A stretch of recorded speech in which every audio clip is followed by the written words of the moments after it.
Thank you for joining us. This is a Infowars.com special report, streaming live at prisonplanet.tv. Thank you so much for joining us. It is August 25th, 2011 on this Thursday edition.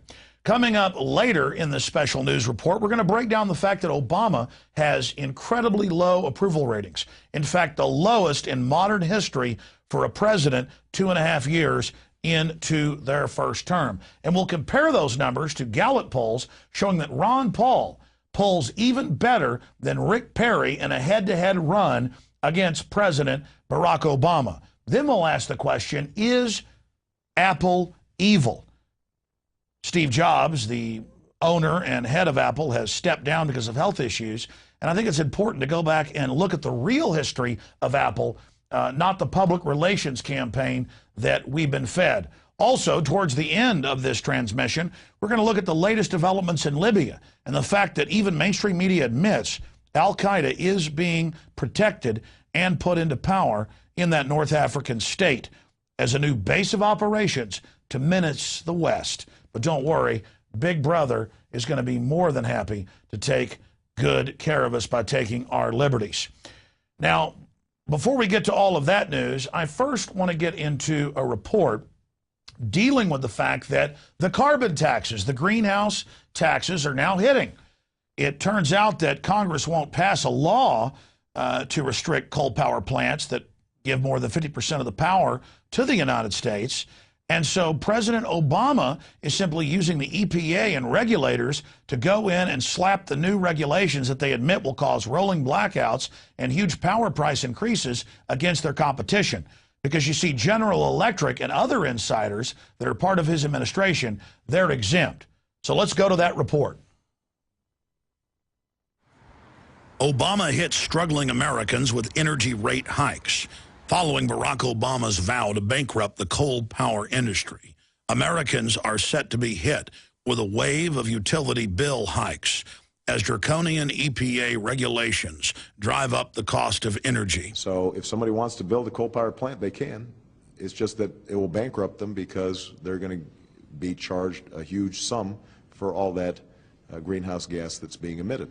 The Obama administration's crusade against coal-fired power plants, which was launched on the back of discredited junk science about hyped global warming threats, has little to do with improving the environment and everything to do with lowering living standards by creating artificial scarcity. The EPA has now listed as harmful carbon dioxide that is part of the life cycle of the planet. New EPA rules dictate that utility companies will be forced to spend an initial outlay of $800 million to conform with regulations that mandate harmful emissions be reduced under the Clean Air Act. And yet power plants supplied by General Electric, one of Barack Obama's biggest campaign contributors, have received an EPA waiver and will not be subject to the new regulations. The new rules will exacerbate the problem of rolling blackouts, warns Donna Nelson, head of the Texas Public Utility Commission. Nelson said, quote, "I have no doubt in my mind that this rule will result in reliability issues and rolling outages in Texas." Obama's strict enforcement of draconian EPA regulations has led to new clean-burning coal-fired plants being mothballed and other existing ones being shut down, which has in turn led to Texas and other states becoming energy dependent. All of this, of course, will lead to significantly higher utility bills for U.S. citizens who are being assaulted with more and more expenses, even as the threat of a double-dip recession lowers living standards.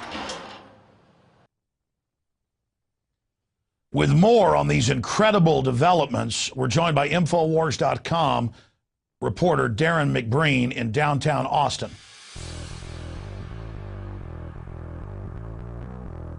I'm Darren McBreen with Infowars Nightly News, and I'm here today at the Texas State Capitol, and we're about to find out if the people of Austin are aware that they are about to be hit by a wave of utility bill hikes as new EPA regulations drive up the cost of energy.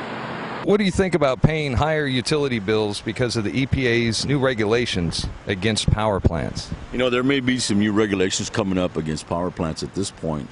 But unfortunately, right now, I think that our citizens, statewide and nationwide, basically overburdened, especially with today's economic developments and situations that are going on. I think rate hikes should be at a minimal to at least try to alleviate some of the burden on our taxpayers and our citizens nationwide and statewide. I know a lot of people that are going to be not only shocked but a little bit irritated about that as well. Sure. I mean, they're already, because it's such a hot summer. Exactly.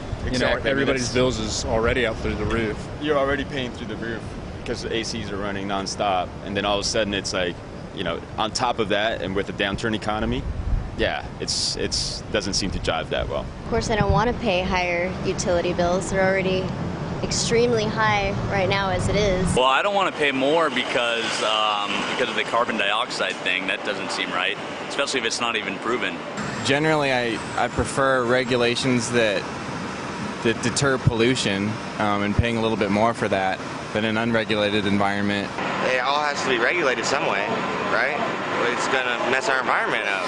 I understand the tax on carbon footprints, but I mean, who's getting a new Lexus? You know what I mean? Do you think that carbon dioxide is dangerous? I think carbon dioxide can be very dangerous. Okay, what do plants breathe? Carbon dioxide.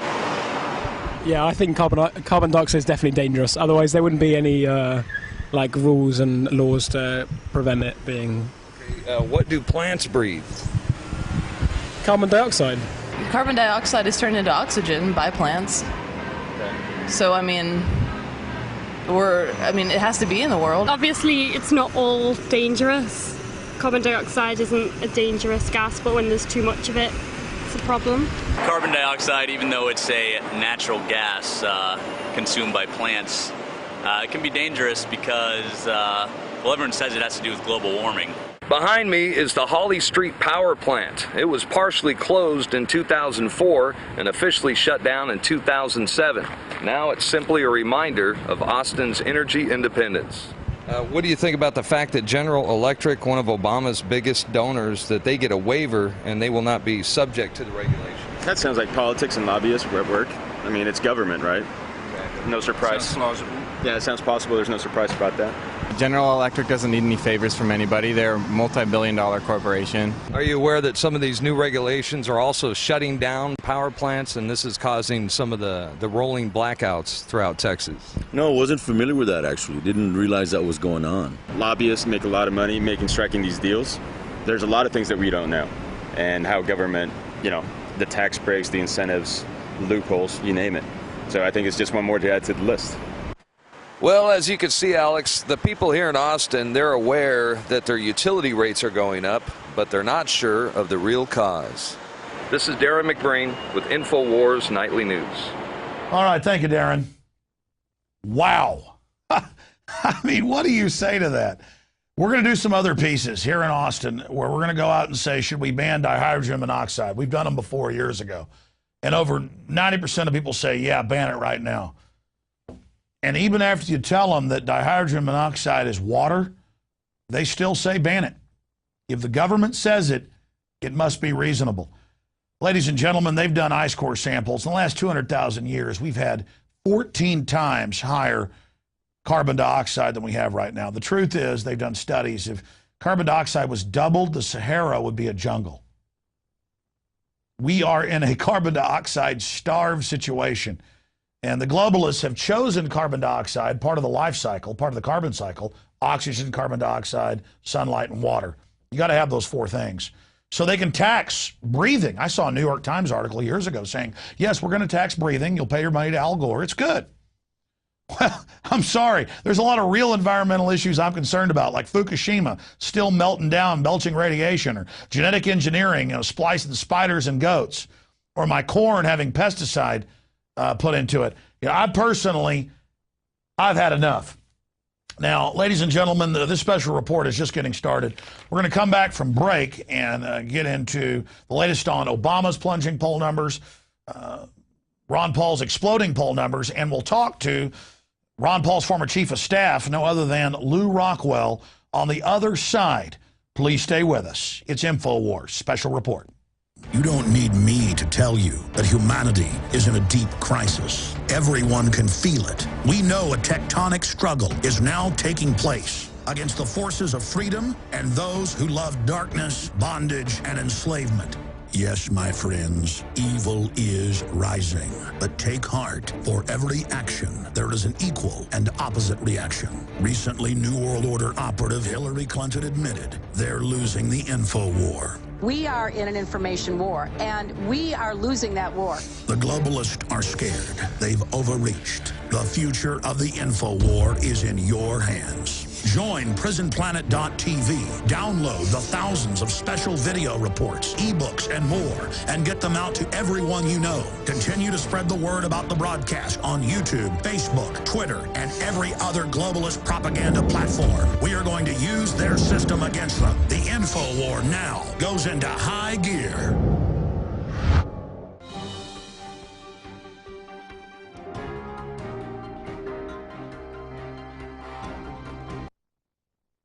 Coming up, we're going to be looking at the latest developments in North Africa, Libya, Tripoli, Gaddafi's latest defiant threats against the West, and the fact that our new ally is al-Qaeda.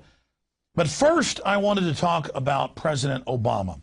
President Obama was sold as this outsider, a guy that was going to get the job done and end the war, stop the torture, and deal with those pesky central bankers. Well, since he's gotten in, we have learned that, lo and behold, he works for who?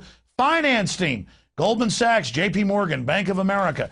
He's their man. And the American people have woken up to him.